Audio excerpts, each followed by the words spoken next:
I'm Alan. This might take more than a minute. I'm here to tell you that my house, which is about 50 years old, we've lived here about 35 years, was built by the mob. It was built by the mafia. And the guy who built this plat, as they call it up here, it's a cul-de-sac with about 8, 10 houses, built this house last, became his house. But he hired the mob and everything was substandard. Gas pipes, electrical connections, everything substandard and cheap. And at one point he decided he wouldn't pay any longer. And they tracked him down to Florida and broke his legs.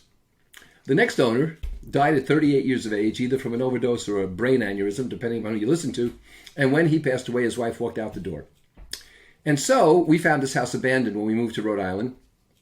And it's 6 acres, 1 minute from Main Street. It's got a 2-acre pond. It's a beautiful, beautiful place in the suburbs here. But it was crazy. It was overgrown. You needed a machete to get in. My wife said, we're going to live here.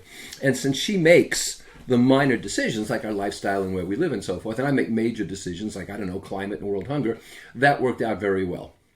And so we have this pool here. It's one of the largest pools in private hands in the state.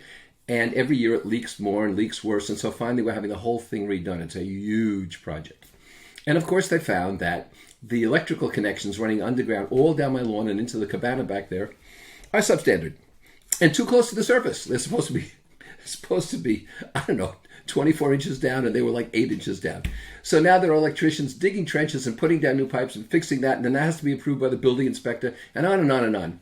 So I don't know if they'll get this pool recast, the concrete on top, before the frost here. I'll have to wait till the spring, but I've decided to stop worrying about it. You know why? There are some things in my control and some things not.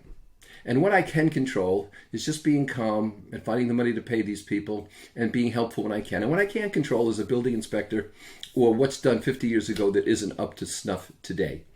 And that's how you reduce stress. So I'm pretty sure I can have my pool back for next summer. I certainly hope so. But I give you this lesson so that we can all keep things in perspective. First world problem, right? Thanks for listening. I'll see you next time.